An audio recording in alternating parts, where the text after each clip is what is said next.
কোনো খাবারই যখন খেতে ইচ্ছে করে না তখনই আমাদের সবার প্রথমে এই আইটেমটার কথা মনে পড়ে। হ্যাঁ, আমি ভর্তার কথাই বলছি। আজকে আমি আপনাদের সাথে শেয়ার করব 3টি ভিন্ন ধরনের আলু ভর্তার রেসিপি। আসসালামু আলাইকুম, সবাইকে স্বাগত জানাচ্ছি রেসিপি বাই ফারহানা এই চ্যানেলের নতুন আরেকটি ভিডিও দেখার জন্য। তো চলুন রেসিপিতে যাই। রেসিপিতে যাওয়ার আগে সবার কাছে একটা রিকোয়েস্ট রইল, আমার ভিডিওগুলো যদি আপনাদের ভালো লাগে তাহলে প্লিজ আমার চ্যানেলটিকে সাবস্ক্রাইব করে আমার পাশে থাকার অনুরোধ রইল। এখানে ভর্তার জন্য আমি প্রথমে প্রায় আধা কেজির মতো আলু সেদ্ধ করে নিয়েছিলাম। সব রকমের ভর্তার জন্য একসাথে আলুগুলো আমি সেদ্ধ করে নিয়েছি। এখন আলুগুলোর চামড়াগুলো আমি ভালো করে পরিষ্কার করে নিব। আলু ভর্তা তৈরি করতে আমরা মোটামুটি সবাই জানি, তাও আমি আপনাদের সাথে শেয়ার করলাম 3টা ভিন্ন ধরনের ভিন্ন স্টাইলের আলু ভর্তার রেসিপি। আশা করছি আপনাদের ভালো লাগবে। এই যে আমার সবগুলো আলু পরিষ্কার করা হয়ে গেছে। আমার আজকের রেসিপিতে নতুন রাঁধুনিরা সবথেকে বেশি উপকারিতা পাবে। প্রথমে ভর্তার জন্য আমি প্রয়োজনীয় উপাদানগুলো গুছিয়ে নিচ্ছি। প্রথমে আমি বেরেস্তা তৈরি করে নিব। এখানে আমি প্রায় আধা কাপের মতো তেল দিয়ে দিয়েছি এবং আধা কাপের মতো পেঁয়াজ কুচি দিব। আমি পেঁয়াজগুলোকে একটা আরেকটা থেকে আলাদা করে দিচ্ছি। এক্ষেত্রে কি হয়, বেরেস্তা তৈরি করতে একটু সময় কম লাগে এবং দ্রুত বেরেস্তাটা তৈরি হয়। বেরেস্তা তৈরি করার সময় অনবরত নাড়তে হবে। যেহেতু আমি এখানে অল্প তেলে ভাজছি তাহলে তো অবশ্যই অনবরতই নেড়ে যেতে হবে। মোটামুটি ব্রাউন কালার হয়ে আসলে আমি বেরেস্তাটাকে উঠিয়ে নিব। বেরেস্তার কালারটা পুরোপুরি আসার আগে বেরেস্তা উঠিয়ে নিতে হয়, কারণ পেঁয়াজগুলো ভাজার পরে যখন তেল থেকে উঠিয়ে নেওয়া হয় তারপরেও কিছুটা কালার আসে। তো চলুন প্রথম ভর্তার রেসিপিতে যাই। এখানে আমি প্রায় আধা কাপের মতো পেঁয়াজ কুচি দিয়ে দিয়েছি এবং স্বাদ মতো কাঁচামরিচ দিয়ে দিয়েছি। এখানে আমি প্রায় 1 টেবিল চামচের মতো কাঁচামরিচ দিয়েছি।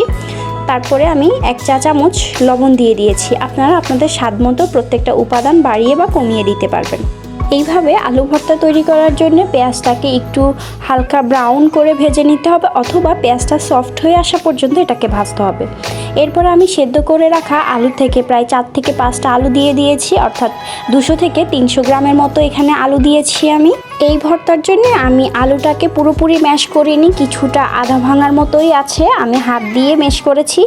আর এই ভর্তাতে আলুটা পুরোপুরি ম্যাশ না করে আধা ভাঙার মতো করে দিলে ভর্তাটা খেতে অনেক মজা হয়। এইভাবে আমি ভর্তাটাকে প্রায় 4 থেকে 5 মিনিটের মতো ভেজে নিব, যেন আলুটা হালকা পোড়া পোড়া ভাব আসে।